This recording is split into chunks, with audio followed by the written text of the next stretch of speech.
WhatsApp లో మీకు బాగా యూస్ఫుల్ అయ్యే టాప్ 5 ట్రిక్స్ అయితే మనకి ఇవాళ వీడియో చెప్పబోతున్నాను. ఈ టాప్ 5 ట్రిక్స్ చూసే ముందు మీరు వీడియోని లైక్ చేసి చివరికి చూడండి. మనం ఫస్ట్ ట్రిక్ అయితే చూద్దాం. మనం వాట్సాప్ లో గమనించినట్లయితే కొన్ని సార్లు మెసేజ్ వెళ్ళకపోవడం అని, స్టేటస్ కాల్ తగ్గిపోవడం అని, సో అదేవిధంగా మన అకౌంట్ లాగిన్ కాకపోవడం అని, మనం ఎన్నిసార్లు ట్రై చేసిన ఓటీపీ రాకపోవడం అని, బ్యాకప్ అవ్వకపోవడం అని చిన్న ప్రాబ్లమ్స్ ఉంటాయి కదా. అంతే అందరికీ వర్కౌట్ అవి, మనకు మాత్రమే వర్కౌట్ కాలేని ప్రాబ్లమ్స్ ఉంటాయి కదా. సో ఇలాంటి ప్రాబ్లమ్స్ కి మనం వాట్సాప్ కస్టమర్ కేర్ తో అయితే అడగవచ్చు అనమాట. Like contact as a type of view అనమాట. ఇది మనం ఏ విధంగా ఆన్ చేసుకోవాలంటే ఫస్ట్ ఆఫ్ ఆల్ మీకు మొబైల్ ఫోన్ లో సెట్టింగ్స్ అయితే ఓపెన్ చేయండి. ఫస్ట్ ఆఫ్ ఆల్ మీకు మొబైల్ ఫోన్ లో ఇక్కడ స్క్రీన్ మీద చూస్తున్న విధంగా వాట్సాప్ అయితే ఓపెన్ చేయండి. వాట్సాప్ ఓపెన్ చేసిన తర్వాత సెట్టింగ్స్ లోకి అయితే రండి. సెట్టింగ్స్ లోకి వచ్చిన తర్వాత హెల్ప్ అనే ఆప్షన్ లోకి రావాల్సి ఉంటుంది. ఆప్షన్ లో మనం చూసుకున్నట్లయితే కాంటాక్ట్ as అని చెప్పి ఉంటుంది అనమాట. అని చెప్పి అయితే ఉంటుంది. ఈ ఆప్షన్ ప్రెస్ చేసినట్లయితే హౌ కెన్ హెల్ప్ యూ అని చెప్పి అడుగుతుంది మిమ్మల్ని. సో ఈ ఆప్షన్ అబౌట్ యువర్ కంప్లైంట్ అని చెప్పి అడుగుతుంది. సంథింగ్ మీ యొక్క ప్రాబ్లం ఏంటి అన్నది అక్కడ టైప్ చేసి మీరైతే సెండ్ పెట్టండి. అప్పుడు ఆటోమేటిక్గా రిక్వెస్ట్ అయితే ఫార్వర్డ్ అయితే అవుతుంది. ఈ విధంగా మీకు వాట్సాప్ లో ఏదైనా ప్రాబ్లమ్స్ ఉంటే మీరైతే రెక్టిఫై చేసుకోవచ్చు. గ్యాస్ మనం సెకండ్ ఫీచర్ అయితే చూద్దాం. ఈ సెకండ్ యూస్ఫుల్ ట్రిక్ ఏంటంటే మనకి వాట్సాప్ లో చాలా మంది పీడిఎఫ్ ఫైల్స్ అని అండ్ కొన్ని డాక్యుమెంట్స్ అయితే మనకి పెడుతూ ఉంటారు. కాకపోతే కొన్ని లార్జ్ డాక్యుమెంట్స్ అయితే ఉంటాయి. లైక్ అది ఎలాగంటే 23 MB అని 50 MB అని. సో ఇట్లాంటి డాక్యుమెంట్స్ మనం ఐడెంటిఫై చేసుకుని ఏ విధంగా డిలీట్ చేయాలి అన్నది అయితే చూద్దాం. ఫస్ట్ ఆఫ్ ఆల్ మీకు వాట్సాప్ ఓపెన్ చేసిన తర్వాత సెట్టింగ్స్ లోకి అయితే రండి. స్టోరేజ్ అండ్ యూజెస్ లోకి అయితే రండి. స్టోరేజ్ అండ్ యూజెస్ లోకి వచ్చిన తర్వాత మేనేజ్ యువర్ స్టోరేజ్ లోకి రండి. ఈ విధంగా వచ్చిన తర్వాత లార్జ్ ఫైల్స్ అని చెప్పి మన యొక్క మొబైల్ ఫోన్ లో ఉన్న ఫొటోస్ అండ్ లైక్ ఏవైతే లార్జ్ ఫైల్స్ ఉంటాయో పీడిఎఫ్ ఫైల్స్ కానీ లేదంటే మనకి ఏవైతే డాక్యుమెంట్స్ ఉంటాయో ప్రతి ఒక్క డాక్యుమెంట్ కనిపిస్తుంది. ఇన్ కేస్ మీకు అవసరం లేదనుకుంటే మాత్రం దాన్ని సెలెక్ట్ ఆల్ చేసుకుని డిలీట్ అయితే చేసుకోవచ్చు. థర్డ్ యూస్ఫుల్ ట్రిక్ ఏంటంటే ఇది మోస్ట్ ఆఫ్ పీపుల్స్ కి అయితే ఉపయోగపడుతుంది అనమాట. ఇది ఎలాగంటే మన మొబైల్ ఫోన్ లో వాట్సాప్ ఉపయోగిస్తున్నప్పుడు కొన్ని సిచ్యువేషన్ లో స్టేటస్ అయితే లోడ్ అవుతూనే ఉంటుంది. అదే విధంగా మనం పెట్టిన స్టేటస్ కూడా క్వాలిటీ తగ్గిపోతుంది. కొన్ని సందర్భాల్లో మన ఫ్రెండ్ పెట్టిన మెసేజ్ అనేది కొంచెం లేటెన్సీగా మనకి రిసీవ్ అయ్యే ఛాన్స్ అయితే ఉన్నాయి. సో అదే విధంగా ఇంకా చూస్తే వాట్సాప్ లో ఏదో ఒక చిన్న ప్రాబ్లం వస్తుంది. ఇవన్నీ కూడా కవరేజ్ ఇష్యూ అని చెప్పి మనం అనుకుంటాం. కాకపోతే వాట్సాప్ లో మనం ఎక్కువ యూజ్ చేయడం వల్ల మన డేటా అనేది సో అవి అనాలిటిక్స్ లో అయితే ఉంటుంది అనమాట. ఈ డేటా మొత్తం కూడా రిస్ట్రిక్ట్ చేయాల్సి ఉంటుంది. మనం అంటే డేటా మనం యూజ్ చేసుకుంటాం కదా, స్టోర్ అయి ఉంటుంది బ్యాక్గ్రౌండ్ లో. ఆ యొక్క డేటాని మనం రీసెట్ చేస్తే సరిపోతుంది. దీని కొరకు మీకు మొబైల్ ఫోన్ లో వాట్సాప్ ఓపెన్ చేసి సెట్టింగ్స్ లోకి అయితే రండి. సెట్టింగ్స్ లోకి వచ్చిన తర్వాత ఇక్కడ మనం గమనించినట్లయితే మేనేజ్ యువర్ స్టోరేజ్ అని చెప్పి ఉంది కదా, మేనేజ్ యువర్ స్టోరేజ్ ఉంది కదా, ఇక్కడ మనకి నెట్వర్క్ ఆప్షన్స్ అయితే ఉంటుంది అనమాట. దీని మీద ప్రెస్ దీని క్లిక్ చేసిన తర్వాత లాస్ట్ ఆప్షన్ రీసెట్ అని ఉంటుంది అనమాట. అంటే మీరు ఇప్పటివరకు వాట్సాప్ లో యూజ్ చేసుకున్న కాల్స్ డేటా అండ్ స్టేటస్ పెట్టిన డేటా అండ్ మీరు స్టేటస్ చూసిన డేటా అండ్ రైటెస్ట్ మీ వాట్సాప్ లో వచ్చిన photos, videos, documents, PDF files total ఇక్కడ మనకి డేటా స్టోర్ అవుతుంది వాట్సాప్ లో. ఈ డేటా అనేది ఎక్కువగా కొన్ని సందర్భాల్లో కన్జ్యూమ్ అవడం వల్ల మీ యొక్క మొబైల్ ఫోన్ లో ఏదైతే వాట్సాప్ ఉంటుందో కొంచెం లేటెన్సీగా లైక్ స్లోగా అయితే వర్కౌట్ అయ్యే ఛాన్స్ ఉంది. కాబట్టి ఇక్కడ రీసెట్ ఆప్షన్ ప్రెస్ చేయండి. ఖచ్చితంగా మీ యొక్క డేటా అనలిటిక్స్ అయితే క్లియర్ అయిపోయి రీఫ్రెష్ అయితే స్టార్ట్ అవుతుంది.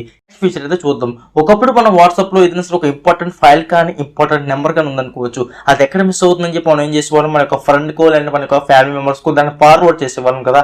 సో ఇక మీద ఎలాంటి పని లేదు మీకైతే. సో అదేంటంటే ఇది చాలా మోస్ట్ యూజ్ఫుల్. తెలియని వాళ్ళైతే తెలుసుకోండి, తెలిసిన వాళ్ళైతే సో లైక్ చేయండి చాలు. సో ఇది ఎందుకు ఉపయోగపడుతుందంటే మీరు మీ యొక్క మొబైల్ ఫోన్లో ఆధార్ కార్డ్ నెంబర్ కానీ బ్యాంక్ డీటెయిల్స్ కానీ ఉన్నాయనుకోండి. సో అది మీ యొక్క ఎవరికైనా పంపించారు, మళ్ళీ వాళ్ళ యొక్క కాంటాక్ట్ వెళ్ళి ఓపెన్ చేసి చూసుకో అవసరం లేకుండా దాన్ని సెలెక్ట్ చేసుకుని ఫార్వర్డ్ ఐకాన్ ట్యాప్ చేసుకున్న తర్వాత మీ యొక్క కాంటాక్ట్స్ దాంట్లోనే టాప్ లో ఫస్ట్ లో యూ అని చెప్పి ఉంటుంది. అంటే మీ వాట్సాప్ సపోజ్ అనిల్ అని చెప్పి నా నేమ్ చెప్తున్నా ఎగ్జాంపుల్ గా, నా నేమ్ అనిల్ కాబట్టి సో అనిల్ అని చెప్పి యూ అని చెప్పి అయితే ఉంటుంది అనమాట బ్రాకెట్ లో. ఆ యూ అంటే మీ యొక్క వాట్సాప్ మీరే పంపించుకోవచ్చు అని అర్థం అనమాట. అప్పుడు మీ ఇంపార్టెంట్ థింగ్స్ ఏవైతే ఉంటాయి like Aadhaar card, PAN card, మీ యొక్క SSC certificate, medical report, so something మీకు కావాల్సిన ఇవన్నీ మీకు కావాల్సిన ఇంపార్టెంట్ థింగ్స్ ఏవైతే ఉంటాయో ప్రతి ఒక్క దాన్ని కూడా యూ కాంటాక్ట్ అయితే సెండ్ చేసుకోండి. మీరు సెండ్ చేసిన తర్వాత దాన్ని సెలెక్ట్ చేసుకుని పిన్ ఆప్షన్ ట్యాప్ చేయండి. మీరు ఎప్పుడు వాట్సాప్ ఓపెన్ చేసినా టాప్ పొజిషన్ లో ఉంటుంది. మీకు ఎలాంటి డేటా అయినా సరే మీరు కన్ఫర్మ్ గా రెక్టిఫై చేసుకోవచ్చు. అండ్ ఈ నెక్స్ట్ ఫీచర్ తెలిసి మీరు అందరూ ఆల్సింది ఏంటంటే ఆహా అని చెప్పి అంటారు అనమాట. సో ఎందుకంటే వాట్సాప్ లో మనకి ఏదైనా సరే ఒక ఫోటో కానీ వీడియో కానీ టెక్స్ట్ మెసేజ్ కానీ డిలీట్ ఫర్ ఎవ్రీవన్ చేస్తే మనం దాన్ని చూడడానికి అయితే పాసిబిలిటీ అయితే ఉండదు అనమాట. బట్ మనకి వాళ్ళ వీడియోలో నేను చెప్పబోయే ట్రిక్స్ ఏంటంటే మనకి వాట్సాప్ లో ఎలాంటి మెసేజ్ వచ్చినా సరే దాన్ని డిలీట్ ఎవ్రీవన్ చేసినప్పటికీ కూడా మనం అయితే చూడవచ్చు. కాకపోతే ఒకప్పుడు మనకి నోటిఫికేషన్ హిస్టరీ అని చెప్పి ఉండేది ఒక ఆప్షన్, బట్ ఇప్పుడైతే వేరొక యాప్ రావడం జరిగింది. దీంట్లో మన photos and videos and text files and PDF and stickers anyway ఏదైనప్పటికీ కూడా డిలీట్ ఫర్ ఎవరివన్ చేస్తే ఖచ్చితంగా మనం అయితే దాన్ని రీస్టోర్ అయితే అవుతుంది అనమాట. సో అది ఏంటి అనేది చూద్దాం. ఫస్ట్ మీరు అయితే స్క్రీన్ మీద చూస్తున్న ఈ యొక్క అప్లికేషన్ యొక్క మీ మొబైల్ ఫోన్ అయితే ఉండాల్సి ఉంటుంది. ఈ అప్లికేషన్ యొక్క లింక్ అయితే డిస్క్రిప్షన్ లో ప్రొవైడ్ చేస్తాం. దాని ద్వారా మీరు అయితే ఇన్స్టాల్ చేసుకోవచ్చు. ఫస్ట్ యాప్ ఇన్స్టాల్ చేసిన తర్వాత స్క్రీన్ మీద చూస్తున్న విధంగా మీరు అయితే పర్మిషన్స్ అయితే ఎనేబుల్ అయితే చేయాలి. పర్మిషన్ అనేది మనం ఎనేబుల్ చేస్తాం. యాప్ ఇన్స్టాల్ చేసిన తర్వాత స్క్రీన్ మీద చూస్తున్న విధంగా మీరు అయితే పర్మిషన్స్ అయితే ఎనేబుల్ అయితే చేయాలి. పర్మిషన్ అనేది మనం ఎనేబుల్ చేస్తేనే యాప్ మనకైతే ఓపెన్ అవుతుంది. మీరు ఎప్పుడైతే పర్మిషన్స్ అనేది ఎనేబుల్ చేస్తారో పర్మిషన్ చేసిన తర్వాత యాప్ అయితే ఇలా కనిపిస్తుంది. ఇక్కడ మీకు అయితే వాట్సాప్ సెలెక్ట్ చేసుకోమంటే మీరు అయితే వాట్సాప్ అయితే సెలెక్ట్ చేసుకోండి. వాట్సాప్ సెలెక్ట్ చేసిన తర్వాత నెక్స్ట్ ఆప్షన్ అయితే వద్దాం. నెక్స్ట్ ఆప్షన్ మనకి వచ్చినట్లయితే ఇక్కడ మనకి డిలీట్ హిస్టరీ అని చెప్పి అడుగుతుంది, డిలీట్ ఫర్ ఇమేజెస్ అని అడుగుతుంది, సంథింగ్ ఇవన్నీ అడుగుతుంది. మీ ఫ్రెండ్స్ కానీ మీ యొక్క రిలేటివ్స్ కానీ లేదంటే వాట్సాప్ గ్రూప్స్లో కానీ ఎవరైనా ఫోటో పెట్టి డిలీట్ చేస్తే అది ఖచ్చితంగా ఇక్కడికైతే వచ్చి ఉంటుంది.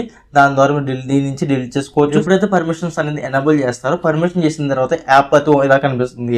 ఇక్కడ మీకు అయితే వాట్సాప్ సెలెక్ట్ చేసుకోమంటే మీరు అయితే వాట్సాప్ అయితే సెలెక్ట్ చేసుకోండి. వాట్సాప్ సెలెక్ట్ చేసిన తర్వాత నెక్స్ట్ ఆప్షన్ అయితే వద్దాం. నెక్స్ట్ ఆప్షన్ మనకి వచ్చినట్లయితే ఇక్కడ మనకి డిలీట్ హిస్టరీ అని చెప్పి అడుగుతుంది, డిలీట్ ఫర్ ఇమేజెస్ అని అడుగుతుంది, సంథింగ్ ఇవన్నీ అడుగుతుంది.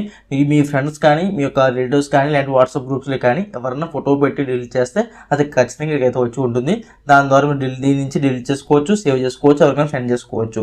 సో గ్యాస్ ఇది మనకి ఇవాళ వీడియో అయితే. మరి నేను చెప్పిన టాప్ 5 యూస్ఫుల్ ట్రిక్స్లో మీకు ఏ ట్రిక్ బాగా నచ్చింది అది కింద కామెంట్ చేయండి, నేను కూడా తెలుసుకుంటాను. మరి ఇలాంటి మరిన్ని ఇంట్రెస్టింగ్ వీడియోస్ కోసం వెంటనే మన ఛానల్ సబ్స్క్రైబ్ చేసుకుని పక్కన బెల్ ఐకాన్ యాక్టివేట్ చేసుకోండి. Okay bye friends, next video కలుద్దాం.